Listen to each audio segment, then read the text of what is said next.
Welcome to Dr. Charles Speaks, a podcast for now. You've joined us for a special series of transformational talks, selected exclusively from Dr. Charles's corporate success calls. The 15-minute calls are designed to encourage leaders, activate your thought life, and prepare you for the challenges ahead. Dr. Charles joins every call with a blend of his personal experiences, his expertise as a John Maxwell certified mentor and coach, and of course, his more than 30 years of exceptional experience in both corporate America and ministry. Get motivated with Dr. Charles Speaks, a transformational talk from the Red Line on today's podcast, inspiring excellence and generating results. Good day, my friends. This is Dr. Charles. We're going to all together make it a great day. That's because we are positive people, and positive people are contagious. And so today, I want to continue what we always do, and that is to get our week off on a positive note and to inspire you and continue to challenge you. You never stop. We're never going to stop challenging ourselves and each other along this personal leadership growth journey.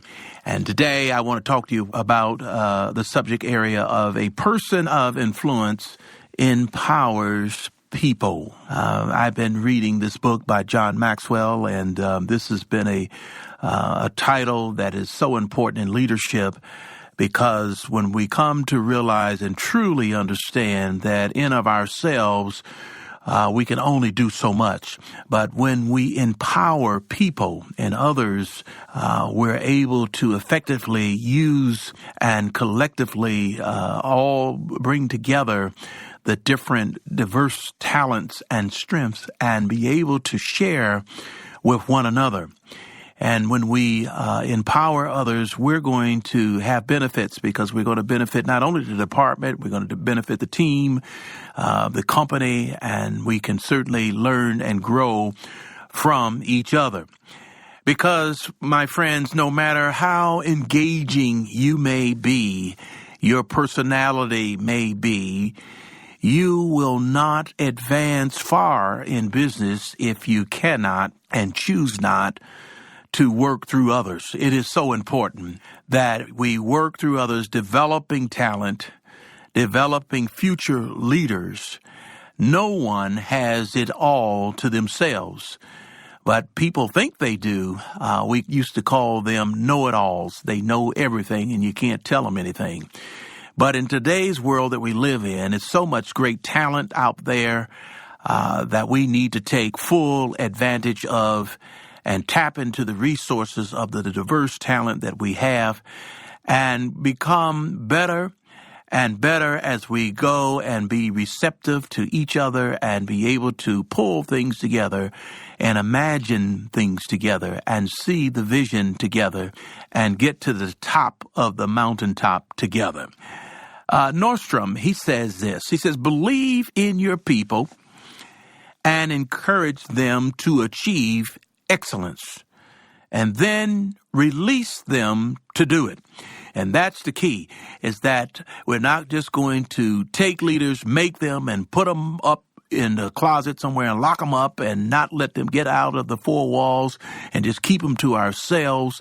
We're not going to be selfish. We're going to develop leaders. We're going to turn them loose and release them so that they can soar and be the best that they can be. William Walcott, he put it this way when we're talking about the ability to empower others. He says this. He says, the act of empowering others changes lives, and it is a win-win situation for not only you, the leader, and the people you empower. And that is so true, and that's the imprint that I want to leave on this call today, is that the act of empowering others and to change lives, it is a win-win situation, because you and the people that you empower are going to benefit. As I've said, no matter how engaging you may be, you're not going to advance far in business if you cannot work through others. Because when you empower people, you're not influencing just them. Get this. You're not influencing just them. You're influencing all of the people that they influence. It multiplies. You're also you're enabling others, that is, to reach the highest levels in their personal and professional development. It's so key. So there is benefit for all that are involved. And when you're able to share and let go some of the workload and some of the things that you're working on and give them up to other people and empower them to represent you as ambassadors, an extension of you, and they're able to multiply themselves and reach further, it's going to make a difference. There are two qualifications when it comes to empowering people. When it comes to empowering people, number one, you have to be in a position, obviously, of power, of authority over the people that you're leading. That is number one. You just can't empower yourself but so far you can go with that. But when you're talking about an organization, when you're talking about a team, even if you're talking about a family, the number one qualification is to be in position of power. And those could be parents. It could be your manager. It could be even your pastor. But these people are people who are empowered in position. Number two, you must have a relationship with the people that you are empowering, because if you don't have a relationship, you can talk all you want and tell them what to do, and no one's listening to you. They're just minding their own business and going on. But when you have established the positions of authority and you have a relationship with the people, then you are in position to empower folks and help them, and they in turn will help you, and together you will reach where you're going. Ralph Waldo Emerson, he wrote this. He said, every man or woman is entitled to be valued by his or her best moments. Because when you value people and your relationships with them, this is what you're doing. You're laying the foundation for empowering others. Did you get that? When you value people and your relationship, it starts there, because the people will have to yield. They don't have to, but because of your position alone, it will not get them to follow along with you. But you will be able to develop, if you take the time, your organization, to build the solid relationships with the people. Then in that scenario, it lays the foundation for empowering people. So I said, the qualification is one, you got to be in a position and place of authority. And two, you got to have a relationship with people that you're empowering. And then number three, it goes hand in hand with the relationship, and that is respect. Because relationships, they cause people to want to be with you. But get this, respect is essential to the empowerment process. Someone said this. They said, if you wish others to respect you, you must show respect for them. And that is so true. You know that is true as you have experienced for yourself. It starts with that relationship, but then it transfers into the area of respect, because you want to be treated with respect, and likewise the other person. And so when you believe in people, when you care about people, and when you trust them, the people, they know it. And they respond. And this kind of respect that you show them, what it does, it inspires them to want to follow where you lead. And this is the secret sauce of successful leadership. That is building trust and relationship.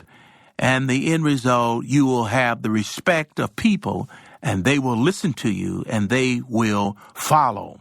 And that is so important. As you begin to build your team and empower your people that are on your team, you're going to give them that same respect that you expect. And when they represent you in carrying out the vision that you have, then you will see no difference in what you're saying and what you're modeling, because they will have learned from you through the elements of relationship and trust and respect. Now, let me go on and talk about this, because There's some things that we need as leaders. And the last quality that I want to speak on is that a leader needs to become a person of empowerment as relates to commitment, because we can't just stop with relationship and respect. We must have commitment, and people must believe that a task is worthwhile if they're going to be committed to it. So how do we empower people? Because that's the question. We've been talking about a person of leadership and influence and how they go about doing that. Just having a position alone doesn't get it done. But we've said there must be a solid relationship with the people that you're empowering, and that relationship will transfer even into the area of respect. And then we finish that with commitment, because committed people make a difference versus people who are just serving lip service and going through the motion. When you're fully committed, you're in it all the way. And so the second part of this message today is, how do we empower people? Well, first of all, we evaluate them. Just like anything else, you want to see by people's actions and by what they say. We evaluate them to, even if it's to get an understanding of what they bring to the table, so to speak. The second thing that you want to look at in terms of empowering people is that you yourself, including me, we want to model for them. What do you mean model for them? People do, get this, people do what people see.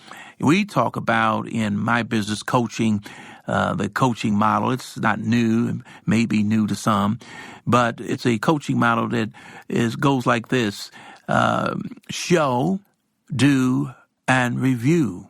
You would tell them how to do things, and then the second step, you would show them how to do it, and then the third step, they would do it themselves, and then the fourth step would be a review of what went well, what's working, and what to continue to practice. And as you continue to practice, you'll see that this model becomes that much more effective when someone is more than just telling, but actually modeling and doing, and then giving the person that they're going to empower the ability to do it themselves, and then to talk about it and give feedback as to how they can do it even better. And so the last one is to empowering people, that is to give them permission, that is to succeed. You have to help others believe that they can succeed, and then you show them what you want them to succeed. Because once people recognize and understand that you genuinely want to see them succeed and are committed to helping them, they will begin to believe and they can accomplish what you give them to do. So my time has run out, my friends. So what have we talked about today? We've talked about the person of influence. What do? They empower people. And they begin that with solid relationships, because position alone won't get it, but relationship and respect and commitment will get it done. And then in looking to empower people, you're evaluating them, giving them a little bit at a time, giving them opportunity to grow. And then secondly, you're modeling for them. And then thirdly, you're giving them permission to succeed. I want to thank you for joining me today. This has been The Red Line. You've been with Dr. Charles. Now, let's go back to work. Thank you for listening to Dr. Charles Speaks. Visit drcharlesred.com for booking info for your ministry, business, or leadership team. Get info about The Red Line, a 15-minute corporate success call each Monday morning with Dr. Charles. Follow Dr. Charles on all social media at Dr. Charles Red. Subscribe to the podcast here for every episode of Dr. Charles Speaks. Thanks for joining us. Like Dr. Charles always says, no matter what, never, never, never give up. Until next time.